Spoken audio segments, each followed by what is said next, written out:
Hello friends, आज का हमारा टॉपिक है numerical based on length contraction.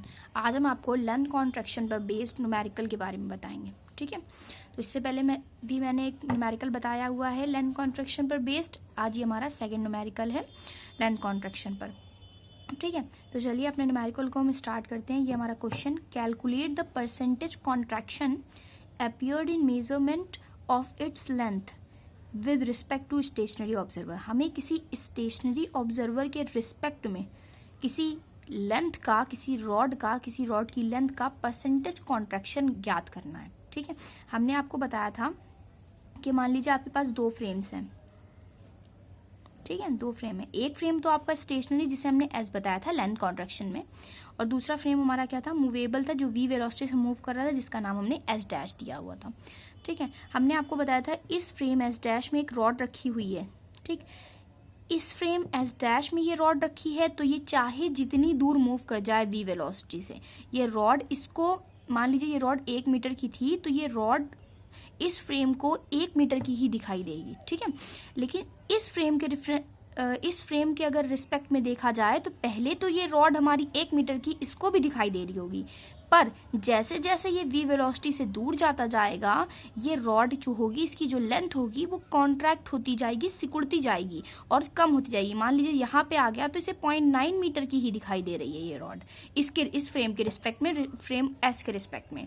ठीक है, तो रॉड की जो लेंथ है वो घटती जा रही है, इसी को हम बोलते हैं लेंथ कॉन्ट्रैक्शन। ठीक है, इसी को हम लेंथ कॉन्ट्रैक्शन बोलते हैं। ठीक है, तो चलिए, हमने आपको लेंथ कॉन्ट्रैक्शन का एक फॉर्मूला बताया हुआ था, ये कि हम फॉर्मूला लिख ले रहे हैं, L is equals to L not under root 1 minus V square upon C. ठीक, ये हमारा था लेंथ कॉन्ट्रैक्शन का फॉर्मूला। जब मैंने आपको लेंथ कॉन्ट्रैक्शन पढ़ाया था तो ये मैंने आपको प्रूव कराया था। ठीक, अब देखिए, तो हमें लेंथ कॉन्ट्रैक्शन, किसी स्टेशनरी ऑब्जर्वर ये है, ये वाला जो हमारा फ्रेम है वो रुका हुआ है, इसलिए हमने इसे स्टेशनरी माना हुआ है। ठीक है, यहाँ पे ये जो पॉइंट है ओरिजिन, उसे हम लोग ऑब्जर्वर बोलते हैं। ठीक, इसे मान लीजिए इस फ्रेम का ऑब्जर्वर क्या है, ओ है, और इस फ्रेम का ऑब्जर्वर ओ डैश है। ठीक, तो इस फ्रेम के ऑब्जर्वर के रिस्पेक्ट में हमें लेंथ फाइंड करनी है इस रॉड की। ठीक है, इस रॉड की लेंथ फाइंड करनी है, सॉरी लेंथ नहीं फाइंड करनी है, ये फाइंड करना है कितना कॉन्ट्रैक्ट हुई है। ठीक है, ये हमारी लेंथ कितनी कॉन्ट्रैक्ट हो जाएगी अगर ये जो हमारा फ्रेम है such that the rod will be moved with the velocity 0.6 c along its length. अपनी लेंथ के रिस्पेक्ट में अगर ये रॉड मतलब 0.6, मान लीजिए ये फ्रेम हमारा 0.6 c वेलोसिटी से, अगर 0.6 c वेलोसिटी से मूव कर रहा है, तब इस स्टेशनरी ऑब्जर्वर के रिस्पेक्ट में इस रॉड की लेंथ कितनी घट जाएगी, ये हमें फाइंड करनी है। ठीक है, लेंथ कॉन्ट्रैक्शन में मैंने आपको बताया था ये रॉड की लेंथ घटती है। ठीक है, तो वही हमको इस फॉर्मूले में बताना है कि ये वी वेलोसिटी से नहीं मूव कर रही है, किससे मूव कर रहा है, 0.6 c वेलोसिटी से मूव कर रहा है। तो ये रॉड की वेलोसिटी दी हुई है, v is equal to 0.6 c। ठीक है, 0.6 c वेलोसिटी से अगर मूव कर रहा है तो कहता है कि इस रॉड की लेंथ कितनी कम हो जाएगी, कितना डिफरेंस आ जाएगा, उसका परसेंटेज हमको बताना है। ठीक है, तो चलिए हम परसेंटेज निकालते हैं इस फॉर्मूले की हेल्प से। ओके, तो इस क्वेश्चन में हमको सिर्फ एक ही चीज दी हुई है, वेलोसिटी ऑफ रॉड, मतलब कि जो हमारा फ्रेम है वो इस वेलोसिटी से मूव कर रहा है, मतलब, और उसी फ्रेम में हमारी क्या रखी हुई है, रॉड रखी हुई है। ठीक है, देखिए उसी फ्रेम में हमारी क्या रखी हुई है, रॉड रखी हुई है, तो वो भी हमारी रॉड भी किससे मूव करेगी, इतनी ही वेलोसिटी से मूव करेगी। ठीक है, तो सिर्फ हमें वेलोसिटी दिया हुआ है और हमें बाकी क्या फाइंड करना है, लेंथ में कॉन्ट्रैक्शन फाइंड करना है। ठीक है, परसेंटेज ऑफ लेंथ कॉन्ट्रैक्शन। ठीक है, तो चलिए हम फॉर्मूले में रखते हैं, L इज इक्वल टू, ऐसे ही रहने दिया, L not under root 1 minus V square, V is equal to कितना लिखा है, 0.6 c, तो यहाँ पे हमने 0.6 c का होल स्क्वायर अपॉन सी स्क्वायर कर लिया। ठीक है, अब देखिए जब ये खुलेगा तो क्या आएगा, L नॉट बाहर ऐसे ही रहेगा, अंडर रूट 1 माइनस 0.6 का होल स्क्वायर कितना हो जाएगा, 0.36 इंटू सी स्क्वायर अपॉन सी स्क्वायर। ठीक, सी स्क्वायर से सी स्क्वायर कैंसिल हो जाएगा हमारा, और हमें जो मिलेगा वो होगा L not under root 1 minus 0.36।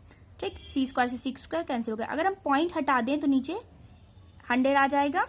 ठीक है, L नॉट अंडर रूट, अब इसका एलसीएम ले लीजिए, ये एलसीएम आ जाएगा 100 माइनस 36, एलसीएम आपको लेना आता है, एल नॉट। अब देखिए 100 माइनस 36 कितना होता है हमारा, 100 माइनस 36 होता है 64 अपॉन 100। 64 किसका स्क्वायर होता है, 8 का स्क्वायर होता है। ठीक है, तो देखिए किसका स्क्वायर होता है, 8 का स्क्वायर होता है तो ये हो गया 8 का स्क्वायर अपॉन 100 किसका स्क्वायर होता है 10 का, तो ये हो गया 10 का स्क्वायर। तो ये स्क्वायर से ये अंडर रूट कट जाएगा तो आ जाएगा हमारा L0 इंटू 8/10। ठीक है, तो इसे हम लिख सकते हैं 0.8 L0। तो ये हमारी क्या आ गई, ये हमारी आ गई लेंथ।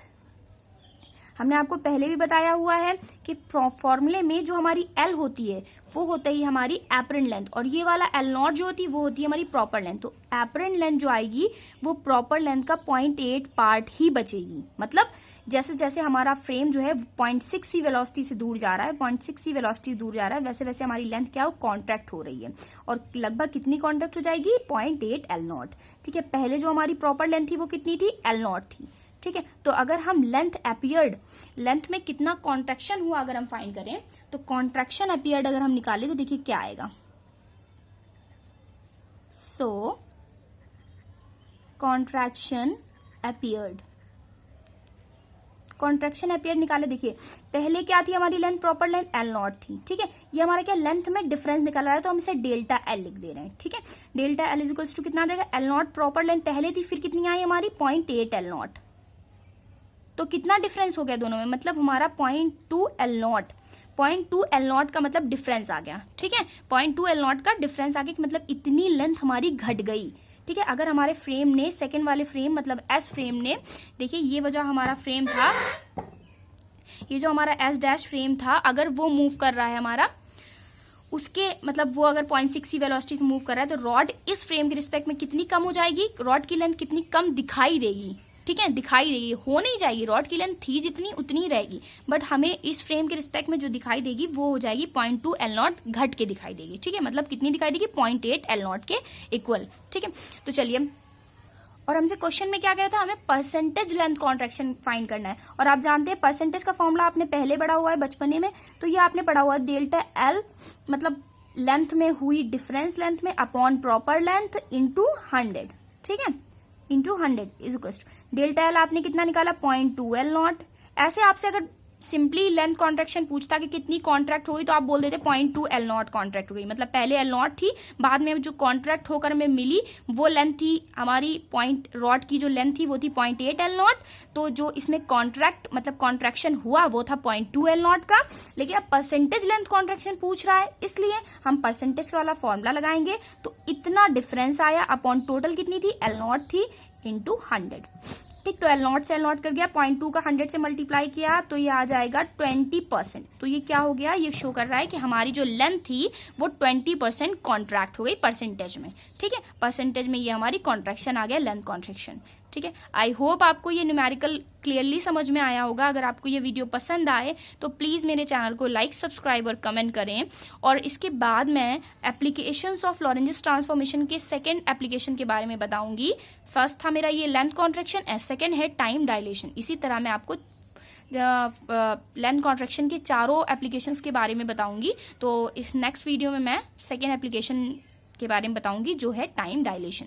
सो प्लीज़ आप उसे भी देखें। अगर आपको ये समझ में आए तो प्लीज़ मेरे चैनल को लाइक, सब्सक्राइब और कमेंट करें। Thank you for watching.